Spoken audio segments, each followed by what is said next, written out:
சிந்திங்க nine channel சொந்தங்கள் எல்லாருக்கும் அன்பான வணக்கங்கள். இன்னைக்கு நம்ம சேனல் ஆன்மீக தகவல் பகுதியில ஒரு குடும்பம், அப்பா, அம்மா, குழந்தை, ஒரு கழுதை.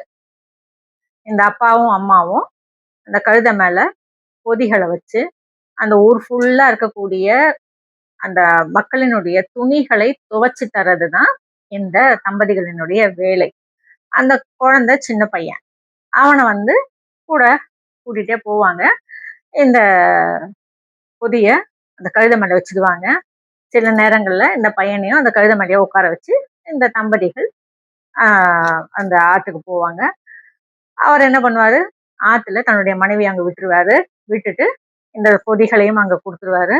நீ துவைச்சிட்டு வேலையை பார்த்துட்டே இரு, நான் இன்னும் ஊருக்குள்ள போயிட்டு இன்னும் துணிகள்லாம் கொடுப்பாங்க, அதெல்லாம் நான் வாங்கிட்டு வரேன் அப்படின்னு சொல்லிட்டு அவர் என்ன பண்ணுவாரு, தன்னுடைய மகனை கூட்டிட்டு மறுபடியும் அந்த கழுதையை கூட்டிட்டு வராரு.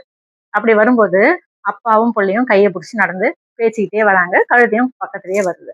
இத ஊருக்குள்ள ஒருத்தர் பாக்குறாரு. பார்த்துட்டு இங்க பாரேன், கழுதை நடந்து வருது, இவங்க 2 பேரும் நடந்து வராங்க, இந்த கழுதை மேல அந்த குழந்தைய உட்கார வச்சு கூட்டிட்டு வரலாம்ல அப்படின்னு ஒருத்தர் சொல்றாரு.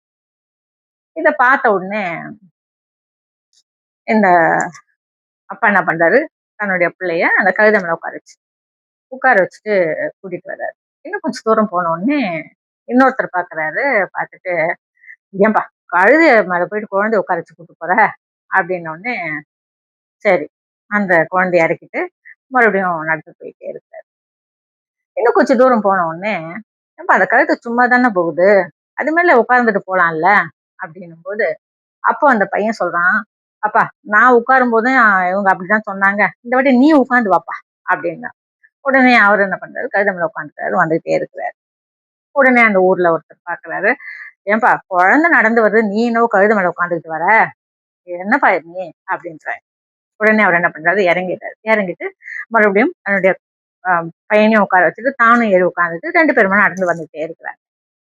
அப்போ ஒருத்தர் பாக்குறாரு. பார்த்துட்டு, ஏன்பா இந்த கழுதை மேல 2 பேரும் உட்காந்துட்டு வரீங்களே, அது என்னத்துக்கு ஆகுறது அந்த கழுதை அப்படிங்கிறாங்க.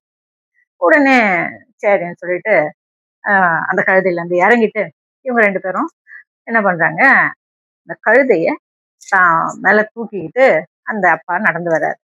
அதையும் ஊர்ல ஒருத்தர் பார்த்து சிரிக்கிறாரு, ஏன்பா கழுதைய போய் தூக்கிட்டு வர, அதை விட அந்த புள்ளைய கழுதை மேல உட்கார வச்சுட்டு நீ கழுதைய ஜாலியா கூட்டு போவியா, அந்த குழந்தைய ஜாலியா சிரிச்சுட்டே வரும்ல அப்படின்னும் போது மறுபடியும் என்ன பண்ணாரு, அந்த கழுதையை இறக்கி விட்டுட்டு தன்னுடைய குழந்தைய அந்த கழுதை மேல உட்கார வச்சு கூட்டிட்டு வர்றாரு. அப்போ அந்த குழந்தை கேக்குது, ஏன்பா நம்ம முன்னாடி தானப்பா பண்ணோம், நான் தானே கழுதை மேல உட்காந்துட்டு நீ என்ன கூட்டிட்டு போன, ஏன்பா இவ்வளவு நடந்துருச்சு அதுக்குள்ள அப்படின்னும் போது, அப்ப அந்த அப்பா சொல்றாரு, ஆமாண்டா, நாம என்ன பண்ணணும்னு நினைக்கிறோமோ அதை நாம கரெக்டா பண்றோம். ஆனா ஊருக்குள்ள பாக்குறவங்களுக்கு இது இப்படி பண்ணிட்ட, ஏன் இப்படி பண்ணிருக்கலாமே, ஏன் இந்த மாதிரி பண்ற அப்படின்னு ஒவ்வொருத்தருக்கும் ஒவ்வொரு கருத்து இருக்கும். நாம எல்லாருடைய கருத்துக்கும் நாம போகணும்னு கிடையாது. நமக்கு எது சரின்னு படுதோ அதை நாம செஞ்சாலே போதும். அதனால இந்த ஊர் அப்படிதான் நம்மளை பத்தி பேசும், அந்த ஊருக்கு என்ன வேலை இருக்குது, நம்ம வேலை என்ன, நாம கழுத மேல முதல்ல அந்த பொதியை கொண்டு போயிட்டு அம்மா வாங்க ஆத்தங்கரையில விட்டுட்டு இந்த துணியெல்லாம் துவைச்சு வையின்னு சொல்லிட்டு வந்தோம். இதெல்லாம் அந்த ஊருக்காரங்களுக்கு தெரியுமா? தெரியாது. அது ஊர் அப்படிதான்டா பேசும், அதுக்கு என்ன பண்றது, நீ வா நம்ம போலாம் அப்படின்னு சொல்லிட்டு அந்த பையனை மறுபடியும் அந்த கழுதை மேலே உட்கார வச்சுட்டு அந்த அப்பா கூட்டிட்டு போறாரு.